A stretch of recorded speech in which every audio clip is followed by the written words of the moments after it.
Hello there, dear friends, and welcome once again to the Relaxed Fantasy Review. Today, we're going to be diving back into the Monster Manual and having a look at CR-1/8 creatures that players love to encounter.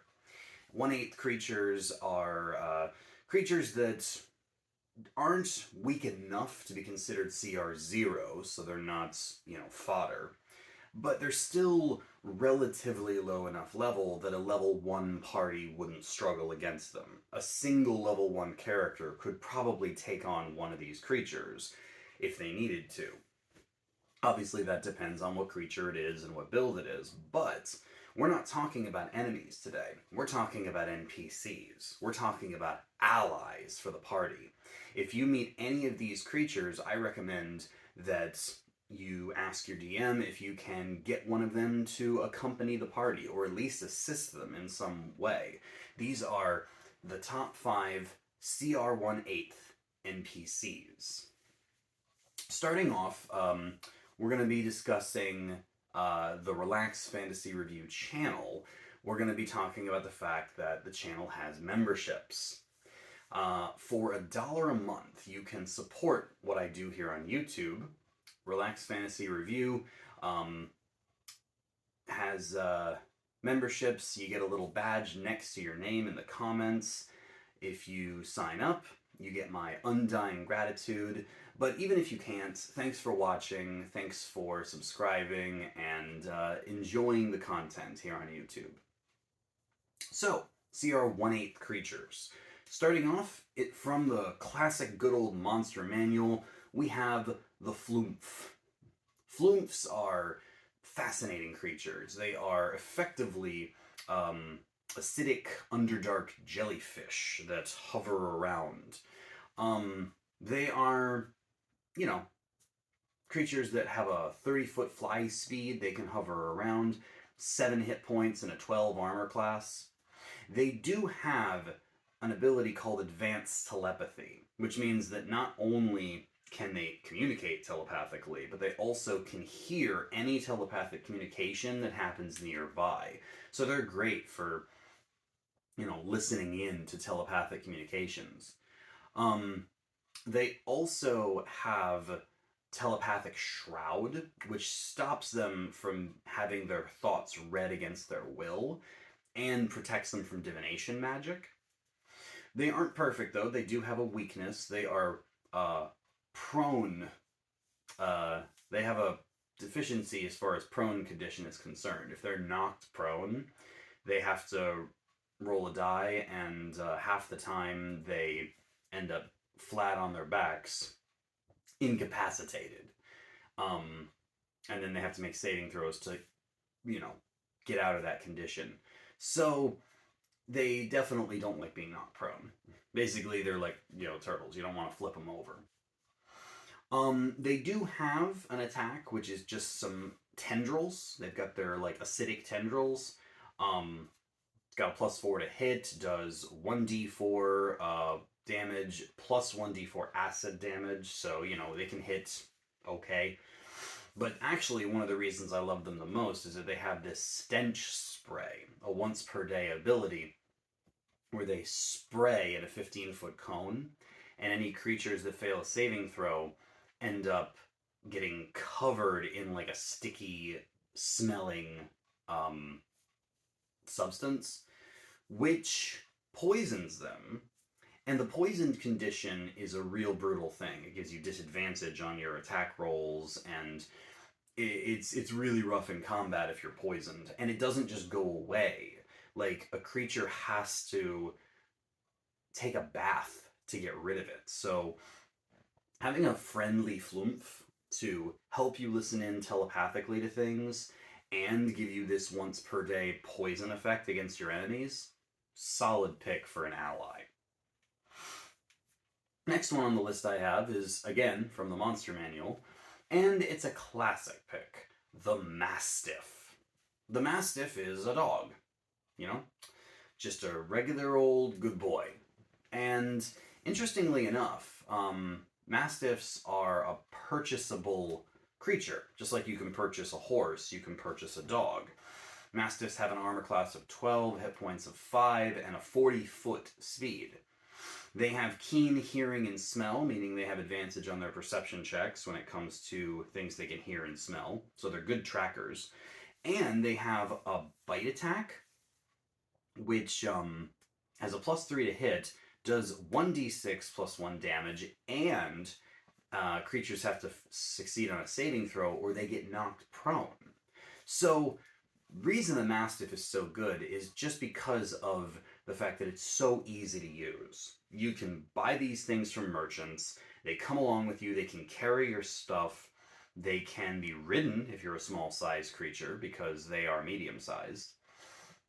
And they can attack and knock enemies prone and have a decent speed and a good tracking ability. They're just all-round good pets or good allies to have. I personally would get 2 attached because obviously with 5 hit points they're not the tankiest of creatures, so they can get killed quite easily if enemies decide to attack them. But at the same time, you know, that would be kind of cold-hearted of your DM to go after your pet. That would be like attacking your familiar on purpose. In any case, good pick for a CR-1 creature. And next up, the last one from the monster manual for this video, we have the Flying Snake. This creature is a monster that just has such an interesting, thing going on here. It's got an AC of 14 and hit 5 hit points. It has a 30-foot normal speed, so it can move through the grass at 30 feet, but it also has a 30-foot swim speed, so it can go underwater, and it has a 60-foot fly speed because it's a flying snake. What's even better is that it has the flyby trait, which means that when it moves past an enemy, it doesn't provoke opportunity attacks. And its attack actually is kind of good. Like, it has a +6 to hit, meaning that it's likely to hit at the low levels of play. It only does 1 damage as its baseline damage, but it also does 3d4 poison damage against a failed save. So, basically, having a flying snake as a pet means that you've got a creature that isn't going to get hits. With 60 feet of fly speed and the flyby trait, this thing can rush in, bite something, and rush out. And if that creature fails its save, it's taking a decent amount of poison damage. And I understand that these are monsters, but technically the flying snake is an unaligned beast. And what that means is that with the DM's approval, you could have one of these things as a pet. You could buy it, you could train it, you could capture it and tame it. There are ways to make this work, and this is a really, really good animal to have as a pet. I'd choose this over a Mastiff, personally. It's just that Mastiffs are easier to buy because they're right in the player's handbook, whereas the Flying Snake, you'd have to have some DM buy-in. In any case, Flying Snake, really interesting pick. Now, moving away from the monster manual, we have ourselves from the Eberron book, Rising of the Last War, the Expeditious Messenger. This is a little clockwork ally. It's got a 13 AC, 7 hit points, and a flying speed of 60 feet. It also has the flyby trait, so it doesn't get hit when it whizzes past a creature. But it also has the telepathic bond trait. What this means is that it can fly anywhere on the same plane of existence as you are, and it can telepathically communicate with you, relaying what it can see. So it's almost like having an arcane eye, where you can send it off and look through it with your senses. It's just that you aren't literally seeing it, you're getting a message from it telling you what it sees. So it's a scout and it's a reporter. And it can do this anywhere on the same plane of existence. So you can send this thing off to the enemy camp or to the dungeon, and it can scout the whole place out for you, let you know where the traps are, the enemies are. And with flyby, it also means that it's unlikely creatures are going to hit it. Obviously, it could be hit by, a trap or an area of effect attack, but regular enemies aren't going to be able to hit it as it whizzes by them. It does have a simple melee attack with a +5 to hit and 1d4 +3 in damage. So it's not something I would use in combat, although, like the flying snake, it can use its high speed and its flyby to whiz in, hit someone, and whiz back out. So it's not useless in that respect, but having an infinite telepathic bond on the plane of existence you're on is just fantastic with a creature that's this fast and has flyby. So top marks for that. But the last one on my list is, well, let's just say this one is one of the most interesting creatures I've ever seen in D&D. It's from the Wild Beyond the Witchlight module, and it's called the Briganock. Briganocks are tiny little fey creatures that are interesting little mole mouse people with mustaches. They have an AC of 12, 9 hit points, and is only a speed of 15 feet. They have fey ancestry, so they are resistant to charm effects. They have this thing called the soul light feature, which basically means they have a permanent light above them that illuminates the area they're in. They can't turn it off, although they can move it around, and it goes out if they die. So they always are lighting up an area. And they have a feature called Tunneler, because these guys are tiny little miners. They carry little pickaxes with them, and they can tunnel through solid rock at a rate of 5 feet per turn, leaving a little 6-inch hole behind them. So they just tunnel through rock. And that's actually really cool. If you have a Misty Step spell or some spell that lets you teleport where you can see, and you have a little Briganock friend, he can tunnel through a wall, and you can just peer through it and teleport through. That's a handy little feature. He could also, in theory, just tunnel through a wall and open a door for you if he has that power. Speaking of his powers, Briganocks do, like I say, carry a pickaxe. Pickaxe got a +4 to hit, does 1d4 +2 damage, so they're not fighters per se. But they also have natural spell casting. They can cast Spare the Dying and Minor Illusion at will, so they do have a couple cantrips. And they have a few once per day spells. They've got Animal Friendship and they've got Silence, so they've got some good spells there. They also have Meld into Stone, which helps them hide. But the spell that I'm here for is Fairy Fire. They can cast that once per day. And Fairy Fire is fantastic as a low-level party, giving you all advantage, while the Briganock is the one who's concentrating on it. Very powerful.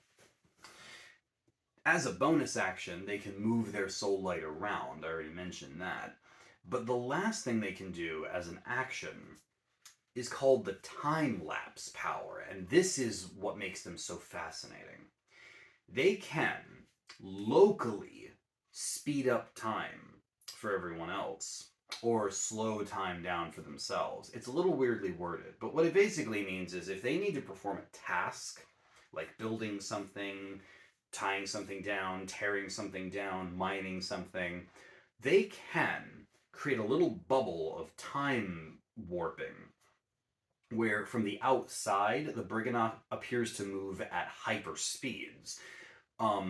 And they can accomplish like an hour's worth of work in just about a minute. So you've probably seen time lapses in video games or in TV shows where creatures like are rushing around something and you see like several hours pass in just a few seconds. That's the concept here, except it's happening in real time. You're watching the Briganock accomplish an hour's worth of task in just a minute or so. And that means that they can repair things or set things up, or there's so much you can do with that kind of time manipulation. And again, Brigannocs aren't super strong or very big, but just the fact that they can build or tear down things that quickly, if you're friends with a Briganoc, you're going to have quite a bit of utility at your hands. So you've got tunneling capabilities, you've got permanent light, you've got a fairy fire, a spare the dying, a time lapse power. There's so much that these creatures bring, and since they're just these little fey dudes that hang out in Wild Beyond the Witchlight in the domain of Prismeer, like, obviously your DM would either have to be playing with you in Prismeer or just kind of allow the Brigannocs to leave the Feywild and come into your campaign. But either way, these guys are awesome. And all of these creatures are fun. Having a Flumph, a Mastiff, a Flying Snake, an Expeditious Messenger, or a Briganoc. Any of these would be fantastic for a low-level party, or even a mid-level party, to have assisting them in battle, assisting them in a campaign. These are my pick for CR-1 NPCs. Keep your eyes open for them, and DMs, maybe throw one of these into the game for your players. It should be a lot of fun. This has been the Relaxed Fantasy Review. If you enjoyed the video, please like and subscribe down below. Have a look for the join button down there, and keep your eyes peeled for more monster reviews coming down the line soon. Have a good one, my friends.